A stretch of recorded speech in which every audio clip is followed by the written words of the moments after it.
एक मतलब फिर से एक बेहतरीन और बेहद ही हमारे ख़िता लद्दाख का बिलखुसूस ज़िला करगिल का एक तजुर्बकार, एक होनहार शख्सियत के साथ हम आपसे रूबरू हैं। मोहतरम मकाम ज़ियाउर रहमान मीर साहब। मेरे मोहतरम हाज़रीन, सामीन, नाज़रीन, आप बखूबी इनके नाम से ही वाक़फ़ियत हैं, जानते हैं। आप किसी तारुफ़ के आप मोहताज नहीं हैं। पिछले कई सालों से हमारे इन इलाक़ों में बिलखुसूस लद्दाख और स्पेशली ज़िला कारगिल के लिए आप विंटर स्पोर्ट्स के जो सरमाई खेलों ख़ास कर जिसे हम आइस हॉकी के लिए बेहद ही हमारा ये इलाक़ा बेहद ही मारूफ़ मशहूर है। और इस खेल को बढ़ावा देने के लिए, इसके फ़रोग़ के लिए, इसको बैनुल अक़वामी सतह तक पहुँचाने के लिए हमारे यहाँ के टैलेंट को काफ़ी सरगर्म अमल रहा है। जहाँ कौमी बैनुल अक़वामी सतह पर, नेशनल इंटरनेशनल सतह पर भी आपने जो है आपने ज़िला का जो है नुमाइंदगी की है। तो आप अपने तजुर्बात से आप तक इस फील्ड में काफ़ी टाइम से आप जुड़े हुए हैं, और क्या कुछ हमारे ज़िला भर में टैलेंट आपने अपने इन औकात में अब तक आपका क्या तजुर्बा रहा, ये सब कुछ मुकम्मल आप और हम तक अपने कीमती आरा व तजावुज़ात से नवाजेंगे। मोहतरम मकाम ज़ियाउर रहमान मीर साहब, सबसे पहले आपको हम तहे दिल से शुक्रिया अदा करते हैं सर, अपना कीमती वक्त आपने हमें अता किया सर। और जैसे कि आपके मुतल्लिक़ यूँ तो आप किसी भी तारुफ़ के मोहताज ही नहीं, आपका काम ही आपको है सारी, मैं ये नहीं कहूँगा न सिर्फ हिंदुस्तान में बल्कि बैनुल अक़वामी सतह पर भी आपने अपने एक नाम बनाया है सर। तो अपने इस फील्ड के हवाले से, विंटर स्पोर्ट्स के हवाले से, और विंटर स्पोर्ट्स में क्या क्या स्कोप्स हैं और क्या क्या टैलेंट हमारे यंग जनरेशन में आपने देखा सर, अब तक के एक्सपीरियंस से हमारे मोहतरम सामीन नाजरीन तक अगर आप पहुँचाएँ तो बड़ी मेहरबानी होगी ज़िया साहब। जी बहुत बहुत शुक्रिया सर आपका, स्पेशली आपके चैनल का। आप लोगों ने ये प्लेटफॉर्म मुहैया किया हमारे लिए, और ताकि हम अपने एक्सपीरियंसेस को और हमारे लद्दाख में, स्पेशल हमारे ख़त्ते करगिल में किस किस चीज़ की अभी ज़रूरी है विंटर गेम्स को अगर हम डेवलप इससे ज़्यादा आगे लेने के लिए, उसके लिए आप लोग हमारे राय का यहाँ पे आपके चैनल के थ्रू लोगों तक पहुँचाने के लिए बहुत बहुत शुक्रिया। सबसे पहले सर आप लोगों का बहुत बहुत शुक्रिया कि आप लोगों ने इतना मेरा तारुफ ही ऐसा किया कि मैं इस लायक तो हूँ नहीं, लेकिन आप लोगों ने उस लायक हमें समझा, शुक्रिया। हमारे करगिल में सर स्पेशली अगर हम देखें अभी विंटर गेम्स के बहुत बोलबाला हो रहा है। बेशक हर सब डिवीज़न में, हर विलेज लेवल में हमारे हिल डेवलपमेंट काउंसिल के काउंसलर्स जितने भी हमारे हैं, सबों ने अपने अपने इलाके में स्केट्स वगैरह बच्चों को प्रोवाइड किया हुआ है। तो इसलिए मैं समझता हूँ कि आइस हॉकी का थोड़ा बढ़ावा होना हमारे करगिल में, वो भी एक मतलब एक वजह वो भी है कि इक्विपमेंट्स आसानी से बच्चों के दस्तयाब हो रही है। हाँ सर। और ऊपर से अब मेन चीज़ ये है कि अब इक्विपमेंट्स तो मिल रहा है सर, बट स्किल्स कैसे डेवलप करना है बच्चों में। वो बच्चा मतलब जैसे अगर हम एजुकेशन लेवल से अगर हम देखें, तालीम में भी जब तक एक सही उस्ताद बच्चे को बचपन से ना मिले, रहनुमाई ना करे, बिल्कुल वो बच्चा तब तक वैसा अच्छा बनता नहीं है। उसी तरह स्पोर्ट्स में भी है, स्पेशली आइस हॉकी में। इसलिए मैं ज़्यादा तवज्जो देने के लिए हमारे जितने भी पेरेंट्स हैं उनको इसलिए गुजारिश करता हूं कि अगर जब तक आप अपने बच्चे को एक प्रॉपर कोच हायर नहीं करते हो, या किसी कोच के थ्रू जो जिसको पता हो कि आइस हॉकी या स्पीड स्केटिंग हो या फिगर स्केटिंग हो, आइस के जितने भी डिसिप्लिन से अलग अलग डिसिप्लिन के कोचेस अगर हमारे पास नहीं हो, तब तक वो बच्चा सही स्पोर्ट्समैन नहीं बन सकता और उसका करियर भी उस लेवल में चल नहीं सकता है सर। बेशक। तो मैं तमाम जितने भी हमारे करगिल के जितने भी पेरेंट्स हैं उनसे कहना चाहता हूँ कि जब तक प्रॉपर कोच ना हो तब तक अपने बच्चे को किसी के पास ऐसे ही सिखाने के लिए ना भेजें। और हमारे एडमिनिस्ट्रेशन को भी ये समझना पड़ेगा, अगर आप किसी प्रोफेशनल प्लेयर को, आज हमारे माशाल्लाह से करगिल में कोई करीबन हर एरिए में इंटरनेशनल प्लेयर्स हैं सर, जूनियर्स में भी, सीनियर्स में भी, हर जगह से, और बहुत हमसे भी बेहतरीन खेलने वाले लड़के हैं। तो उन बच्चों को जब तक आप मौका नहीं दोगे, जो उन्होंने एक्सपीरियंस अपने ज़िंदगी में हासिल किया है, वो बच्चे जाके जब उनको सिखाएंगे तब जाके हमारे करगिल से नए नए टैलेंट और भी ज़्यादा निकलेंगे सर।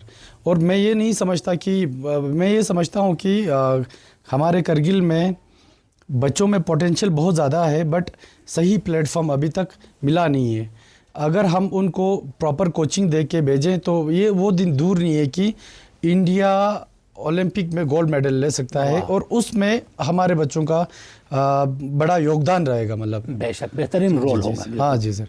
तो मेन बात यही है कि हम लोग बेसिक्स को हम थोड़ा ध्यान दें। अब हमें ज़रूरी है मतलब उस चीज़ को ध्यान देने की, क्योंकि अगर हम लेह के साथ कंपैरिजन करें तो लेह में भी बहुत अच्छे इंफ्रास्ट्रक्चर से अगर हम देखें लेह में तो प्रॉपर तरीके से, क्योंकि वहाँ के जितने भी एडमिनिस्ट्रेशन लेवल में या जो कंसल्टेंट डिपार्टमेंट हायर करता है रिंग्स वगैरह, रिंग मेंटेन बनाने इंफ्रास्ट्रक्चर डेवलप करते टाइम, उसका वो कंसल्टेंट किसी प्रोफेशनल आइस हॉकी प्लेयर से जो प्रोफेशनली जिसने फॉरेन में जाके देखा हो, खुद एक्सपीरियंस किया हो, या ऐसे जगह से वो फॉर एग्ज़ाम्पल अगर हम कहें कि अभी लेह में लद्दाख विंटर स्पोर्ट्स क्लब है सर, उनको वहाँ के डिपार्टमेंट्स उनको साथ कोऑर्डिनेट करके वो डिस्कस करते हैं आपस में बैठ के कि कैसा कैसा इंफ्रास्ट्रक्चर होना चाहिए बोल के।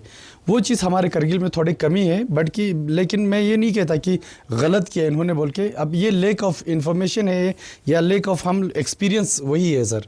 अब आइंदा से आगे से जितने भी हम इंफ्रास्ट्रक्चर डेवलप करेंगे करगिल में, तो मेरा यही डिपार्टमेंट से गुजारिश है कि अगर किसी भी प्रोफेशनल बंदे को लेके अगर आप लोग डिस्कस करते हैं तो इंफ्रास्ट्रक्चर प्रॉपर तरीके से बनेगा सर। नहीं तो अभी देख लीजिए हमारे बेमथंग में बना है, बहुत सारी चीज़ें हमें तोड़ना भी पड़ रहा है।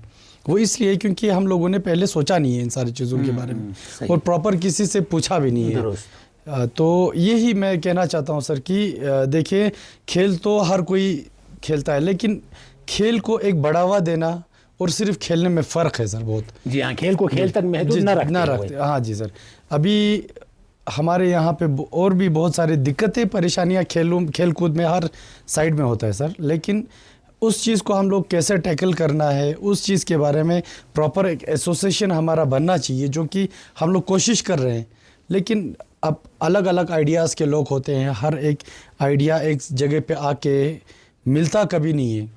तो उस चीज़ को हम कोशिश कर रहे हैं कि एक ही करके हम डिस्ट्रिक्ट करगिल के ऊपर आइस हॉकी एसोसिएशन करगिल बनाने की कोशिश कर रहे हैं सर। पिछले 2021 से हम कोशिश कर रहे हैं, लेकिन इंशाल्लाह अभी 2025 तक हमारा एसोसिएशन अब बनने वाला है, और जहाँ जहाँ से हमें दिक्कतें थे वो सारे मसले हल हो गए अभी। चलो बहुत अच्छी बात है ये तो। जी आपके लिए और आपके सभी टीम के लिए तो काफ़ी एक खुशाइन बात है सर। जी मेहरबानी, आप कंटिन्यू रखिएगा। तो जैसे कि हमने कहा सर कि इंफ्रास्ट्रक्चर के बारे में अब आता है सर, जैसे कि हम लोग एक डिस्ट्रिक्ट का हमारा एसोसिएशन अगर बनता है तो फिर हम लोग डिस्ट्रिक्ट के 3 टीमें बनेंगे सर। एक जूनियर का, एक सीनियर का और एक वुमेन्स का। उसको district ice hockey association support करेगा कंप्लीट पूरे तरीके से। उसके लिए प्रॉपर कोच होगा उन टीमों के लिए, प्रॉपर एक सिस्टम से जैसे कि एक टीम के साथ ट्रीट किया जाता है। और उस टीम में आने के लिए हर जोन से, हर डिवीज़न से सिलेक्शन होगा, ट्रायल होगा, ट्रायल होकर उस टीम में सेलेक्ट होगा, जूनियर का भी, सीनियर का भी और वुमेन्स का भी। तो ये तीनों टीमों को ice hockey association Kargil support करेगा सर। और उसी को लेकर district ice hockey association, Ladakh ice hockey association में फिर उसी में से सिलेक्शन होकर यूटी लेवल पर टीम बनेगा। फिर यूटी लेवल से वो इंटरनेशनल में जा सकता है, लेकिन उस चीज़ के लिए वो प्लेटफॉर्म हम लोग प्रोवाइड करने की कोशिश कर रहे हैं अभी बच्चों को। तो यही सारी चीज़ें हैं सर। अब अभी हमारे यहाँ पे अगर आपको बताते चलूँ सर मैं साथ में, हमारे करगिल से कोई करीबन 15-16 बच्चे हैं जो इंटरनेशनल लेवल के खेल चुके हैं। वाह। तो और ऊपर से वीमेंस में भी अभी 2 लड़कियों ने खेला है सर। एक तो लास्ट ईयर 2 लड़कियां गई थी किर्गिस्तान, शायद किर्गिस्तान गई थी। तो उन लड़कियों की मदद से भी हम लड़कियों को भी ट्रेन कर सकते हैं मतलब। बेशक। तो ये चीज़ें हमारे एडमिनिस्ट्रेशन को भी थोड़ा सपोर्ट करना पड़ेगा। जैसे यूथ सर्विस एंड स्पोर्ट्स अपना एक कोचिंग कैंप ऑर्गेनाइज़ करता है सर हर साल। तो उस कोचिंग कैंप में किसी प्रोफेशनल बंदे को अगर आप जगह देते हो तो वो उस 15 दिन में 50 बच्चों को अच्छे तरीके से गाइड कर सकता है। जैसे कि एक चीज़ होता है सर, कोच को ही पता होता है कि कौन सा एज, अगर आप स्केटिंग में कौन सा साइड यूज़ करोगे तो किस मसल का ज़रूरत पड़ता है, किस मसल को स्ट्रॉन्ग बनाना पड़ता है। वैसे ही नॉन प्रोफेशनल बंदा अगर आएगा उसको पता नहीं होता है, तो वो क्या हो जाता है, उस बच्चे का स्केटिंग पहले बेसिक से ही ख़राब हो जाता है। तो इसीलिए मेरा कहने का मतलब ये है कि किसी प्रोफेशनल बंदे को अगर आप जगह देते हो तो जितने भी आने वाले स्केटर्स हैं, जितने भी विंटर आइस हॉकी या विंटर गेम्स के लवर्स हैं, मतलब मैं नहीं कहता हूँ कि सिर्फ आइस हॉकी में ही, जैसे स्नो स्कीइंग में है, स्नो स्कीइंग में भी जितने भी प्रोफेशनल बंदे हैं उनको ही कोच कराना चाहिए। और इसकी स्पीड स्केटिंग में हो या फिगर स्केटिंग में हो, कोई भी डिसिप्लिन हो, विंटर गेम्स का कोई भी इवेंट हो, कोई भी गेम हो, उसका रेस्पेक्टिव गेम के रेस्पेक्टिव कोच से ही ट्रेनिंग लेना चाहिए, तब जाके हमारे इलाके में वो स्पोर्ट्स उस लेवल तक पहुंचेगा। अभी अगर हम देखते हैं हमारे पास के ही डिस्ट्रिक्ट में, लेह में, जितने भी प्रोफेशनल कोच हैं सर, वो अपने अपने इलाके में कोचिंग कराते हैं, और कोचिंग कराने के बाद वो एक टीम बना के, टीम के शक्ल में लेह हेडक्वार्टर में आके टूर्नामेंट्स वगैरह में पार्टिसिपेट करते हैं। तो वो कोई दूसरा बंदा उसमें घुसता नहीं है जो नॉन प्रोफेशनल हो, जिसको पता ना हो कि कौन सा किस गेम में किस तरीके का क्या करना है बोल के। मतलब इसमें बहुत सारी चीज़ें होते हैं सर। यहाँ पे मैं इतना बिल्कुल ब्रीफली मैं एक्सप्लेन कर नहीं सकता हूँ, अभी वक्त की कमी है इसलिए। तो मतलब वो इसीलिए मैं बोलता हूँ सर, जब तक आप प्रोफेशनल बंदे को जगह नहीं दोगे तब तक खेल कभी बढ़ेगा नहीं। हर कोई अपने लेवल में प्रोफेशनल बन के घूमता रहेगा, लेकिन भाई प्रोफेशनल जो रियल में डिजर्विंग बंदा है उसी को जगह मिलना चाहिए। मेरे कहने का मतलब यही है सर। हमारे करगिल में वो चीज़ नहीं है एज़ कम्पेयर टू लेह में। अभी मेरे साथ जितने खेले लड़के थे या मेरे बाद के जितने भी जूनियर लड़के हमारे करगिल से निकले हैं, उनको वो प्लेटफॉर्म आज तक करगिल में नहीं मिला है सर। इसकी वजह सर? इसका वजह ये है सर कि वही है ना सर कि हर कोई अपने आप को प्रोफेशनल समझता है। जिसने स्केट पहना समझ लो वो, हाँ जी सर। तो वही दिक्कत है ना सर कि किसी के पास कोई ऐसे छोटा मोटा 3 दिन का कोचिंग कैंप का कोई सर्टिफिकेट होता है या 7 दिन का कोई सर्टिफिकेट होता है, उससे कोच नहीं बनता कोई भी। बेशक कोच के लिए एक साल भर अपना ज़िंदगी लगाना पड़ता है। जैसे हमने अपनी ज़िंदगी में आइस हॉकी जब से हमने स्टार्ट किया तब से लेके इंडिया टीम में जाने तब तक का वो वक्त, और उसमें कितने बार मैं इंडिया टीम में सिलेक्शन नहीं होके निकल गया। फिर इसके बाद मेरा 2-3 साल इंडिया टीम में सिलेक्शन होना, फिर ओपन नेशनल के लिए रिप्रेजेंट करना, या कैंप्स के लिए मैं फॉरेन कंट्रीज़ गया हूँ सर। ये सारी चीज़ें देख के अगर हम देखते हैं तब जाके एक बंदा इस लेवल तक पहुँच जाता है। बेशक कोई बंदा अभी स्केट लिया काउंसलर से या किसी से, मान लो अपने बच्चे ने अपने पेरेंट्स से स्केट वालिद साहब ने ख़रीद के दे दिया, फिर वो बच्चा कल जाके रिंग में 3 दिन सीखता है, 5वें दिन ट्रेनिंग कैंप कोचिंग कैंप में जाता है, अगले दफ़ा से वो कोच बन जाता है खुद। वो हमारे करगिल में ज़्यादा ट्रेंड में चल रहा है सर। वो नहीं होना चाहिए। जिस बंदे को जगह मिलना चाहिए उसको बराबर देना चाहिए जगह। वो एडमिनिस्ट्रेशन को भी समझना ही चाहिए, और जितने भी क्लब्स हैं हमारे करगिल में, कोई करीबन 32 क्लब्स अभी हमारे करगिल है सर, तो वो 32 क्लब को समझना चाहिए कि आपका टीम तब तक टीम प्रॉपर लेवल में नहीं आएगा जब तक आप प्रॉपर कोच से कोचिंग नहीं लोगे। अदरवाइज़ टीम तो ऐसे ही लेके कोई भी चल सकता है सर, और ख़ासकर आइस हॉकी में। और मैं तमाम आपकी मीडिया के थ्रू कहना चाहता हूँ कि अभी हमारे लद्दाख में स्पोर्ट्स काउंसिल बनने वाला है, और अभी खुशकिस्मती की बात है आजकल के बच्चों के लिए खेलो इंडिया चल रहा है सर। Winter games. जी खेलो इंडिया में अभी हमारे करगिल से 7-8 लड़कों का सिलेक्शन, 7 से 8 लड़कों का सिलेक्शन हुआ है सर आइस हॉकी में, नेशनल लेवल। हाँ वो नेशनल लेवल का है सर। तो उससे क्या हो जाता है सर कि एक बच्चे को प्लेटफॉर्म भी प्रॉपर सही प्लेटफॉर्म भी मिलता है, और अपना टैलेंट दिखाने का, और ऊपर से गवर्नमेंट का बड़ा सपोर्ट रहता है सर इसमें। जो बंदा खेलो इंडिया में नेशनल गोल्ड मेडल होगा उसको स्टेट, बाकी जगह के, बाकी स्टेट्स के, हमारे यूटी लद्दाख को छोड़ के बाकी जितने भी स्टेट्स हैं अभी, जैसे हरियाणा बोल के, महाराष्ट्र बोल के, इनको जॉब मिलता है सर। तो वो सारी चीज़ें हमारे यूथ सर्विस एंड स्पोर्ट्स को, या ख़ासकर मैं स्पोर्ट्स सेक्रेटरी साहब को रिक्वेस्ट करता हूँ आपके इस प्लेटफॉर्म से कि वो सारी चीज़ें हमारे स्पोर्ट्स कोटे में भी होना चाहिए सर। क्योंकि एक बच्चा, एक प्लेयर, स्पोर्ट्समैन अपना पूरा ज़िंदगी लगाता है सर खेल कूद के लिए, और वो अपने स्टेट का नाम भी रोशन करता है साथ में। इसके बाद स्टेट के बाद मुल्क का नाम रोशन करता है। कम से कम एक ऐसा चीज़ होना चाहिए कि इनको विंटर गेम्स में एटलीस्ट, ये विंटर स्पोर्ट्स के प्लेयरों को, जितने भी इंटरनेशनल प्लेयर हैं हमारे ऑल ओवर लद्दाख में, करगिल से ज़्यादा प्रोफेशनल प्लेयर है सर लेह में, बेशक। तो ये बात हमें भूलना नहीं चाहिए कि पूरे लद्दाख में स्पोर्ट्स सेक्रेटरी साहब को भी समझना चाहिए, एलजी साहब को समझना चाहिए कि इन बच्चों को, दोनों सीसी को भी इस पर गौर करना चाहिए कि इनको वो जगह दिलाना चाहिए। बल्कि जब तक इनको वो जगह नहीं देंगे तब तक ये स्पोर्ट्स हमारे इलाके में इतना उभरेगा भी नहीं, इसकी प्रमोशन नहीं होगी। हाँ जी सर, बिल्कुल। अभी सामान की वजह से इतना प्रमोशन हुआ है। अगर उनको सही प्लेटफॉर्म और सही डिपार्टमेंट्स में अगर आप यूज़ करते हो, जैसे यूथ सर्विस एंड स्पोर्ट्स में, जैसे आर्मी ले लेता है लद्दाख स्काउट में, और आईटीबीपी का स्पोर्ट्स कोटा विंटर गेम्स के लिए, आइस हॉकी के लिए अलग से रिक्रूटमेंट होता है, उसमें भी हमारे करगिल के काफ़ी लड़के हैं।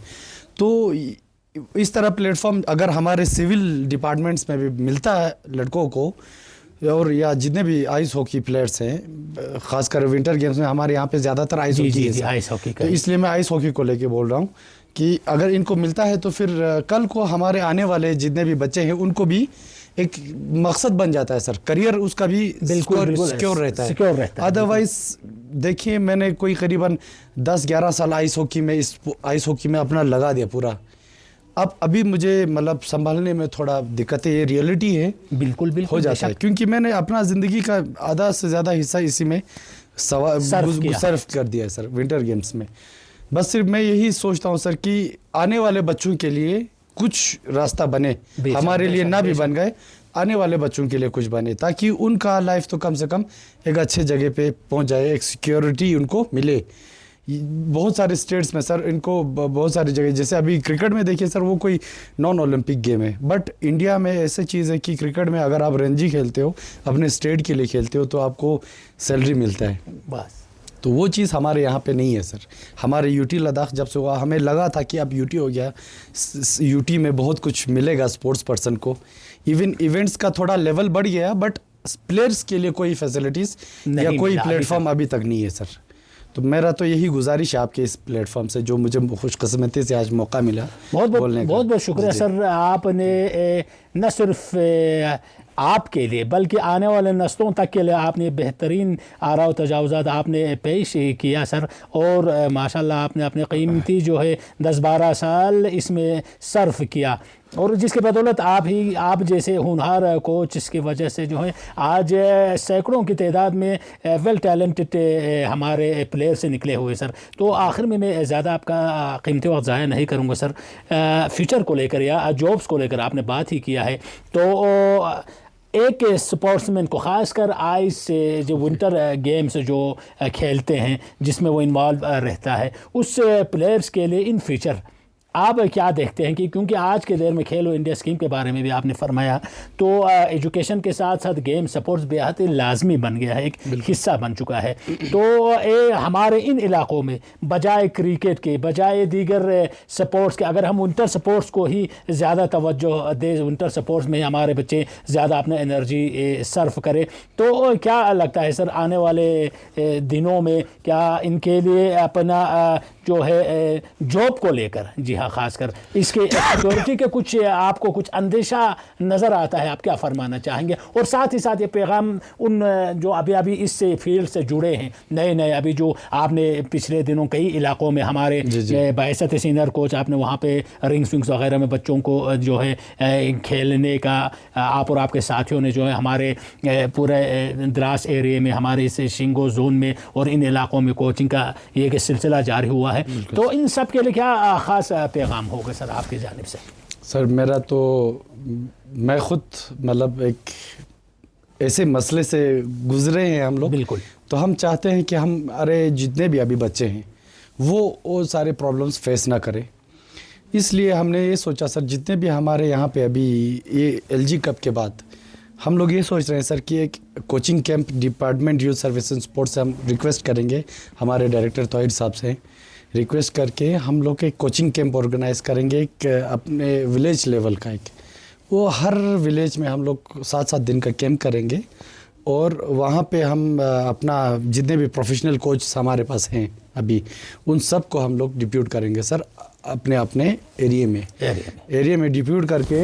ये अभी हम लोगों ने मतलब सिर्फ सोचा है सर, लेकिन ये मैं आज इस प्लेटफॉर्म पे रिवील कर रहा हूँ, मतलब लोगों के सामने भी हमारी बहुत खूबसूरत। ये तो फिर कोचिंग कैंप कराएंगे। उससे क्या होगा सर, एक तरीके से स्मूथ एक कोचिंग कैंप चलेगा और बच्चों को पता चलेगा कि किस लेवल का हमारा स्केटिंग है और किस लेवल तक हमें जाना है, क्योंकि हम इस साल बेसिक्स का ही करेंगे। फिर नेक्स्ट ईयर उन्हीं बच्चों को हम इंटरमीडिएट करेंगे और आने वाले बेसिक्स को बेसिक्स कराएंगे, और जो जिन्होंने इस साल बेसिक किया है उनको नेक्स्ट ईयर हम इंटरमीडिएट कराएंगे। मतलब उसी हिसाब से, मतलब विद इन मंथ्स का थोड़ा हमारे पास अभी अब विंटर जाने वाला है सर, आपको पता है फरवरी के बाद हमारा आइस उतना कंडीशन रहता नहीं है।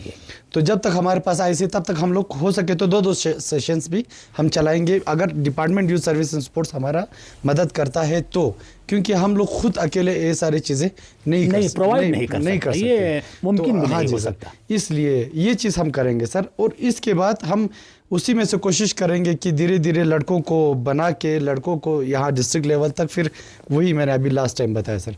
अब रहा सर जॉब्स के लिए सर, जैसे कि मैंने आपको पहले बताया डिफेंस में तो पहले ही आता है। आप लद्दाख पुलिस में लास्ट ईयर ये जितने भी स्पोर्ट्स पर्सन के लिए स्पोर्ट्स कोटा अलग से आया था, अभी तक उनका रिजल्ट आया नहीं है लेकिन। तो उसी तरह सिविल जितने भी हमारे डिपार्टमेंट्स हैं सर, जैसे हरियाणा में अगर हम देखें सिविल डिपार्टमेंट्स में स्पोर्ट्स कोटा अलग से होता है सर, हर डिपार्टमेंट में, एजुकेशन से लेके आरएनबी रेवेन्यू किसी भी डिपार्टमेंट में आप देख लीजिए स्पोर्ट्स कोटा अलग से होता है। इसके बाद जब तक अगर आप स्पोर्ट्स कोटा नहीं रखते हो तो फिर वो स्टेट कभी स्पोर्ट्स में आगे नहीं बढ़ता नहीं बढ़ सकता। अभी जैसे इंडिया में देख लीजिए हरियाणा बोल के ये कुछ स्टेट्स जिनको फैसिलिटी गवर्नमेंट ने प्रोवाइड किया हुआ है, तो वो स्टेट इंडिया में भी टॉप कर रहा है सर अपने स्पोर्ट्स को लेके। बाकी सारे स्टेट्स इतना नहीं कर रहे। जब तक हम स्पोर्ट्स पर्सन को वो फैसिलिटी, वो सारी चीज़ें उनको जो चीज़ें मतलब जैसे कि डाइट से लेके हर एक चीज़ सर उस स्पोर्ट्स पर्सन को देना ज़रूरी है। स्पोर्ट्स कोटा अपने बाकी सारे स्टेट्स में अगर हम देखें तो स्पोर्ट्स कोटा हर स्टेट में, मैक्सिमम स्टेट्स में है सर, सिवाय हमारे लास्ट जो स्टेट था हमारा जम्मू कश्मीर, उसके बाद अभी यूटी लद्दाख में, इसमें भी स्पोर्ट्स कोटा नहीं है सर। तो हमारा डिपार्टमेंट से, गवर्नमेंट हमारे एलजी साहब से और ख़ासकर स्पोर्ट्स डिपार्टमेंट से यही गुजारिश है कि अपने स्पोर्ट्स इसमें मतलब क्या बोलते हैं रूल में, जितना भी रिक्रूटमेंट रूल में स्पोर्ट्स कोटा को भी अगर हम शामिल करते हैं तो स्पोर्ट्स पर्सन्स को भी एक उम्मीद रहेगा सर कि हमारा भी ज़िंदगी मतलब हम जो कर रहे हैं वो कहीं ज़ाया होने वाला नहीं होगा। उनका जॉब सिक्योरिटी का भी उनको एक चांस रहता है, बिल्कुल उम्मीद रहती है। जी बिल्कुल रहता है। तो जब तक ये चीज़ें नहीं होगा सर तब तक हमारे यहाँ पे बच्चों को और पेरेंट्स भी बच्चों को भेजेंगे नहीं कभी भी। मतलब ज़रूरी तो है कि खेल कूद बहुत ज़रूरी है, ना कि हमारे यहाँ पे अभी समाज में हमने बहुत सारे जगहों से सुना कि हमारे लोग बच्चे बच्चियाँ ज़्यादातर स्मोकिंग या गलत इवेंट्स में मतलब एडिक्शन वगैरह के ऐसे में उलझे हुए हो सकते हैं। बिल्कुल। तो इससे बेहतर है कि अगर बच्चे को स्पोर्ट्स में अगर बेचते हो, लाते हो, तो फिर वो बच्चा अपना फिज़िकली फिटनेस भी रहेगा, मेंटल हेल्थ भी अच्छा रहेगा, साथ में अपने स्टेट के लिए, अपने डिस्ट्रिक्ट के लिए बहुत कुछ कर भी सकता है। तो इसलिए मेरा तो यही कहना है सर, तमाम आप जितने भी आपके व्यूवर्स हैं उन सबों से कि जितना हो सके विंटर गेम्स पे फोकस करें और जितने भी हमारे एडमिनिस्ट्रेटिव लेवल पे जितने भी लोग हैं स्पोर्ट्स कोटा को शामिल करने की कोशिश करें ताकि हमारे बच्चे भी सिक्योर हो और पेरेंट्स भी खुशी खुशी अपने बच्चे को स्पोर्ट्स में भेजें। बहुत बहुत शुक्रिया सर। उम्मीद करते हैं आपके ये कीमती आरा व तजावुज़ात व तासुरात हमारे जो सामीन हैं, नाज़रीन हाज़रीन और ख़ास कर जो हमारे बरसर इक़्तिदार रहे वो सब इस पर ज़रूर तवज्जो फरमाएंगे और मुस्तक़बिल में इंशाअल्लाह एक उम्मीद की किरण ज़रूर जागेंगे। मोहतरम ज़ियाउर रहमान मीर साहब अपना कीमती वक्त हमें अता करने के लिए गज़म 90.8 की टीम हमारे फिरोज़ साहिल के साथ और दीगर जो हमारे सामीन और हाज़रीन जो आपसे मुस्तफ़ीद होंगे उन सब की जानिब से एक मरतबा फिर से आपको अपना कीमती वक्त हमें मुहैया करने के लिए बहुत बहुत शुक्रिया। बहुत बहुत शुक्रिया सर, आपके चैनल का भी बहुत बहुत शुक्रिया। थैंक यू मेरे मोहतरम नाज़रीन। तो आप जुड़े रहेगा गज़म 90.8 FM के साथ और आप हमारे social media platform YouTube, Instagram और ट्विटर का भी ज़रूर मुआयना करेगा और आप भी अपना वैल्यूएबल सजेशन से हमें ज़रूर नवाजेगा। बहुत बहुत शुक्रिया। जय हिंद।